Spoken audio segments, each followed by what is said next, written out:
Dzielnica żydowska zamknięta na kłódkę, budowa w centrum Starego Miasta, teatr wojny, to wszystko możesz zobaczyć z nami w Lorce. Zapraszamy. Witamy w Lorce, której zwiedzanie zaczynamy od lorkańskiego zamku. Za nami wyłania się wieża Alfonsa Mądrego. Stoi ona w najwyższym punkcie umocnionego wzgórza, oczywiście w miejscu poprzedniej muzułmańskiej wieży. Jej mury u nasady mogą mieć nawet 4 metry grubości, a wznoszą się na prawie 30. Wieża powstała z rozkazu Alfonsa Mądrego, króla Kastylii i Leonu, po tym jak zdobył on zamek w 1244 roku z rąk muzułmańskich władców, jeszcze jako infant, a nie król. Wnętrze wieży zaadoptowane jest na wystawę, która przybliża nam postać Alfonsa Mądrego. Alfons X, poza rekonkwistą, która nie poszła mu aż tak dobrze jak zamierzał, miał też inne, dość szerokie zainteresowania. Wspierał pracę szkoły tłumaczy w Toledo, gdzie w jego czasach tłumaczono już dzieła starożytne na kastylijski, a nie na łacinę, która zaczęła być wypierana z użytku na Półwyspie. Inicjował pracę astrologów, np. tablice alfonsyńskie, ale też historyków i prawników. Własnoręcznie napisał podręcznik do gry w szachy, a nawet był dość płodnym poetą. Stąd jego inny przydomek – Mądry.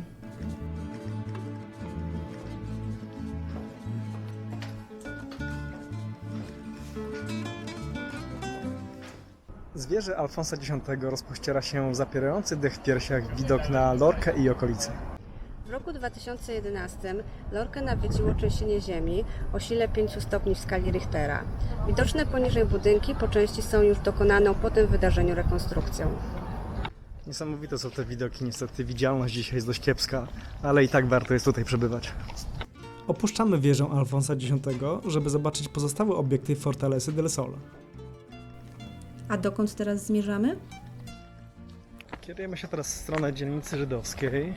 Niestety synagoga jest obecnie zamknięta, ponieważ w tym kompleksie godziny otwarcia różnych obiektów są różne. Ale spróbujemy zobaczyć cokolwiek. No i niestety okazało się, że pocałowaliśmy klamkę, a w zasadzie kłódkę. Dzielnica żydowska mieściła się w obrębie umocnionej fortecy, ale była jej autonomiczną częścią otoczoną własnymi murami. Tak było za czasów muzułmańskich i tak pozostało po przejęciu twierdzy przez chrześcijan. Jej zwiedzanie zostawimy sobie na następną wizytę w Lorce. Zamek w Lorce swój złoty wiek miał przez około 200 lat, w czasach kiedy u jego podnóży przebiegała granica pomiędzy królestwami chrześcijan i muzułmanów. Kiedy doszło do podbicia przez chrześcijan prowincji Almerii w 1488 roku, jego rola się zmniejszyła. Co te chłopy tutaj robią, Magda? Jakieś odkrycie archeologiczne. Wydaje się, że odkopali stary peset.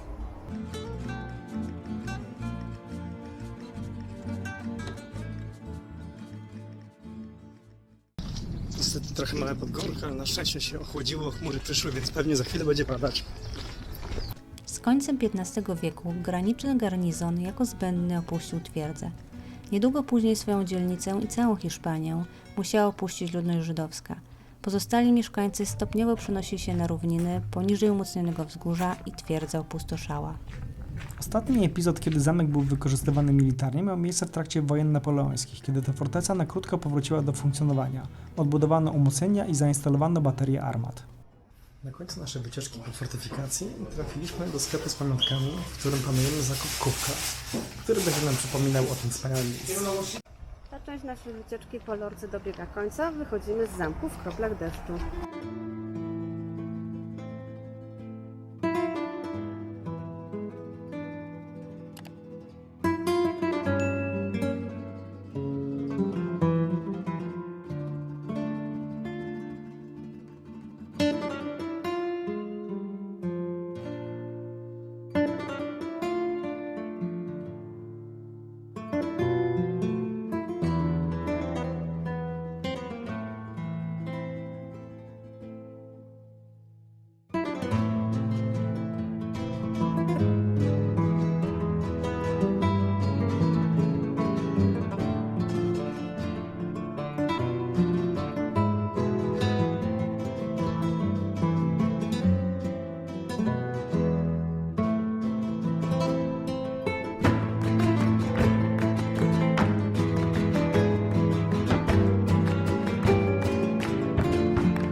zamkowym miastem ze względu na dużą ilość zabytków pochodzących z tego okresu. Jednak samo miasto powstało dużo wcześniej i otaczały średniowieczne mury, zapoczątkowane przez muzułmanów, a potem poprawione przez chrześcijan. Zasugerowana w informacji turystycznej trasa zwiedzania wprowadza nas do miasta przez bramę de San Ginés i wiedzie dalej wąską uliczką o wdzięcznej nazwie La Zapateria, czyli coś jak ulica Szewska, ale przedstawicieli tej profesji już tutaj nie widać. Wśród okazałych budynków mijamy klasztor mieszczący szkołę prywatną oraz siedzibę konserwatorium muzycznego. Budynek konserwatorium został ufundowany w 1779 roku przez opata kolegiaty w Lorce jako Colegio della Purissima, które 10 lat później stało się częścią Uniwersytetu w Grenadzie. Idąc dalej w stronę centrum, mijamy liczne autentyczne zaułki oraz zacienione placyki, gdzie można przysiąść i odpocząć od mursjańskiego słońca.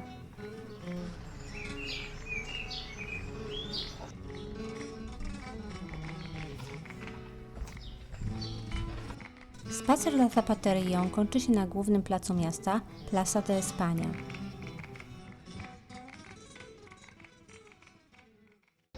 Obecnie znajdujemy się na głównym placu Lorki i za mną znajduje się kościół Świętego Patryka, dawna kolegiata, który był dość długo budowany, ponieważ zajęło to ponad 200 lat, pomiędzy XVI a XVIII wiekiem. Niestety nie mieliśmy okazji przyjrzeć się wnętrzu kościoła, ponieważ był on w tym czasie zamknięty dla zwiedzających.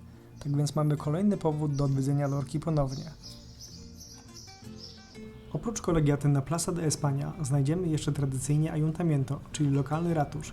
Jest to barokowy budynek od frontu wykończony dwupiętrowymi arkadami, który powstał pomiędzy XVII a XVIII wiekiem.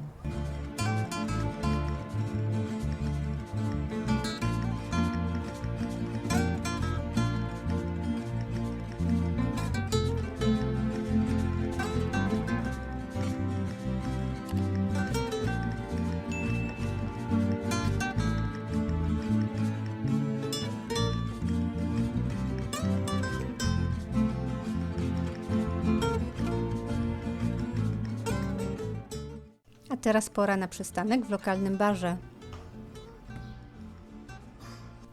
Te charakterystyczne brązowe tabliczki, obecne w wielu miejscach miasta, przypominają nam, że Lorca należy do Red de Juderías de España, czyli sieci zrzeszającej hiszpańskie miasta pielęgnujące dziedzictwo Żydów sefardyjskich, licznie zamieszkujących Półwysep do końca XV wieku.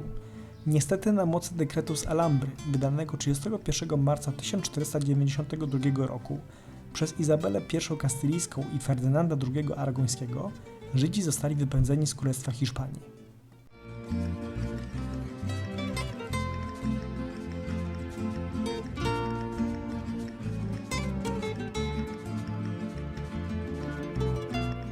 Uwielbiamy takie wąskie uliczki, zacienione żaglami rozpiętymi pomiędzy budynkami, a widoczna tu Calle Corredera może pochwalić się jeszcze wyjątkowo efektowną posadzką.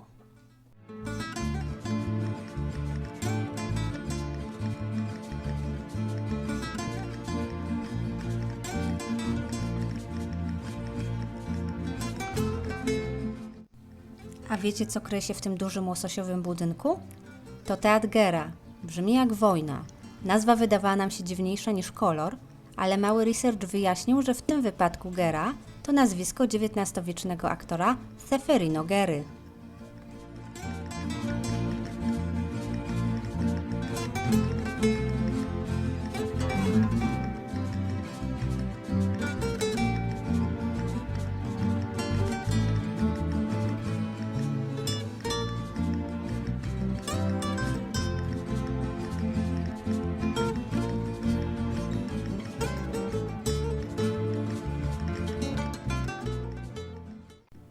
Lorca to aktualnie w wielu miejscach rozległy plac budowy. Na pustej działce w sercu Starego Miasta powstaje kosztem 17 milionów euro nowy Pałac Sprawiedliwości, którego inaugurację zaplanowano na pierwszy kwartał 2025 roku. Prace trwają też w dzielnicy San Pedro. Odbudowano tu już, choć w dość symboliczny sposób, ten XV-wieczny budynek kościoła. Teraz zdesakralizowany służy celom kulturalnym i społecznym. Ale ciągle postępują prace na budowie połączenia komunikacyjnego dzielnic wyższych z centrum miasta.